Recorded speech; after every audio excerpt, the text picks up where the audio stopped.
Well, hey everyone, welcome to a special edition of the Hot Mess to Great Success podcast. My name is Dr. Jennifer Gardella, coming to you today with only one, shall we say, segment of the show. So, first, I want to say that the Hot Mess to Great Success podcast is for anyone that needs a little bit of inspiration in cleaning up their lives. So many people out there believe that their goal or what they should be doing is to put on a mask about how perfect their life is. And oftentimes, those of us who are struggling with one aspect of life, well, we have a hard time thinking that everyone else is perfect and we aren't. The things that I talk about on this show are random, but all little pieces that have been important to me in building my life. Now, it's no secret that I am a survivor of vicious and sadistic domestic violence at the hands of an abuser who tore down my life. And I am proud to say that at the end of September, my first book on the subject has dropped and is now live on Amazon.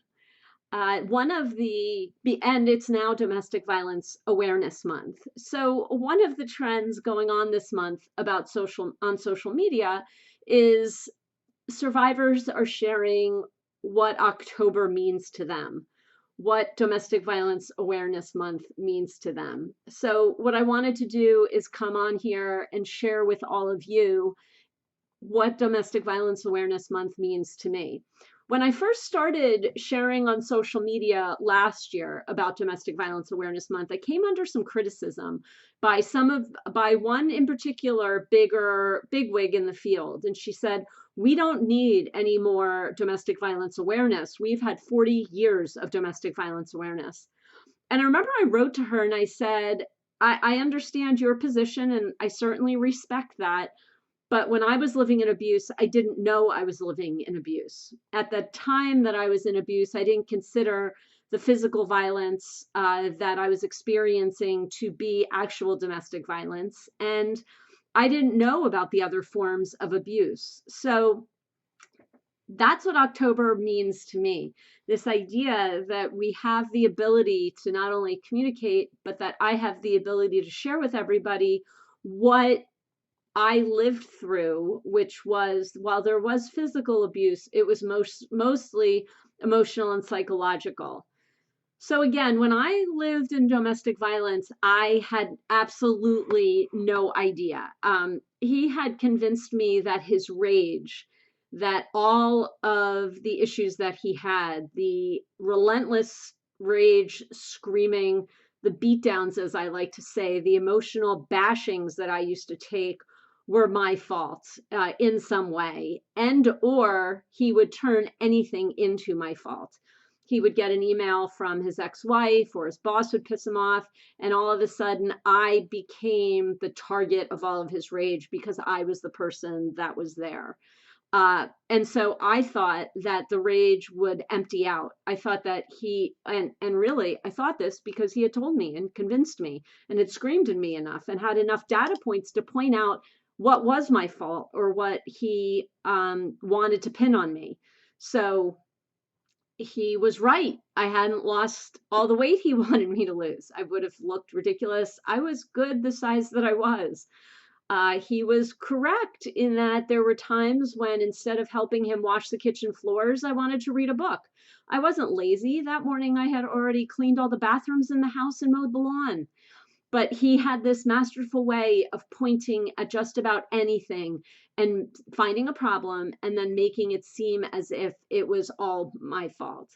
Now, through my healing journey, I learned a lot. And let me be clear, one of my big stances is that domestic violence, I am very well aware that there is a physical component. I'm also very aware that if you have a physical component to your relationship where you're being hit, where there are broken bones and bruises, where you are constantly covering a black eye with makeup, you really should call your local domestic violence center and do some safety planning so that when you are ready to leave, you are prepared. In the world of domestic violence advocacy, physical abuse one time is always considered domestic violence and should be dealt with. Through my journey, I learned both when I lived with, in looking back on the abuse that I lived with, and then in the post-separation abuse that I experienced, I learned that abusers escalate. So if you are being hit, more than likely will escalate in the future. What I really did learn, though, is that there are so many emotional and psychological tactics that abusers use to gain control of their victim. And that is domestic violence when it's happening in an intimate partner relationship. For me, this looked like relentless screaming, rage, and control. And he had saddled me with the idea that it was my job to heal him. I had to heal his broken heart. I had to heal his rage problem by being a good little girl and partner. I had to take on all of the pain that he had experienced from other women and in his childhood. And from there, it was my job to figure out how to make him happy on a regular basis. So I wanted to come on and share with you a little bit about the bigger ideas that I learned about during my healing journey in hopes that they will help victims out there. And I will say that part of domestic violence awareness for me is helping others see what abuse looks like in their friends, in their colleagues, in their family members, loved ones, because I'm learning that as people read my book, they have no idea what most of this looks like. So the first, and these don't go in order that I learned them, these go in order of how I kind of process them. So the first big learning idea that hit me when I was going through my healing journey was that domestic violence is, you're like this frog in this pot and you're very happy in the pot. Now it's a pot and you're kind of trapped, but he's trapped you in such a way that you just think that he's the best thing in the world. He's whisking you off on vacations. He is buying you really expensive gifts. You have your favorite drink is waiting. You go to your favorite restaurant. He orders your favorite meal and you share it. Things are romantic. Things are really amazing. And then slowly but surely, like the little frog in the pot, he turns up the heat. And the heat gets turned up to the point where you don't realize it's getting a little warmer. Things are a little bit more tense. Life is becoming more and more uncomfortable, but this isn't really the way that he is. He'll turn it down, he'll tune it down, he'll turn down the heat as he feels better. It doesn't work that way. From the minute that he met me and the minute I got in that pot, it was his goal to tear down my life. That I am completely convinced of. When we met, he was simply looking for his next victim. And I fell for a scam. I want to make it really clear also that a lot of people believe that domestic violence abusers, they typically present as the life of the party. They're the ones that gather all the guys around for the big annual guys vacation or the golf team or whatever it is. They present as the big man on campus even long after they leave college. And they are not. One aspect of my healing journey focused on the fact that every other victim has the same stories that I do. So it really means that domestic violence abusers are pretty freaking boring if you think about it. They all take us through this very similar premeditated plan, and there's nothing exciting about them at all. Next thing that I want to explain is gaslighting. I didn't really understand what was going on with gaslighting until it was explained to me. But the next few parts of that I'm going to share with you, gaslighting, reactive abuse, and trauma bonding, these were the concepts that once I learned them, they allowed me to look back and say, oh, that's what happened. So gaslighting is any activity that an abuser engages in to make you feel as if you're losing your mind. So he'll say things like, that didn't happen, you're lying, I didn't say that. And you start to really doubt what you do remember. The sad part about this is that I actually started to keep a journal. I did keep it locked away in a location outside of our home. Big red flag, by the way, if your victim or yourself keeps a journal about problems she has with her significant other outside of the home. But I started to keep a journal of all this, which I still have. And it's very painful because it's all in there. He told me again that I was crazy, that I was making it up, that I was lying, when I knew exactly what had happened in a situation. The second thing that was very helpful, well, the second, I think I'm up to number 5 actually, but was learning about trauma bonding. So I can remember his friend calling to check in on me, and I explained to the friend, I feel like I'm in this vicious cycle all the time. We're going along and everything is great, and then all of a sudden he gets a letter or an email from his ex-wife, or something happens that he's not happy about, and all of a sudden there is massive abuse towards me. He starts raging towards me. He starts blaming me for everything. And then, either within 24 hours, I would say, there was another bit of love bombing again. This is called trauma bonding. He is trauma bonding his victim to him. And when you're in trauma bonding, you're like that little hamster in the on the little hamster wheel in your little hamster cage. You're running along trying to make him happy. From your victim, you'll hear things like, I'm addicted to him. That's a very standard feeling that victims have with their abusers. They're addicted.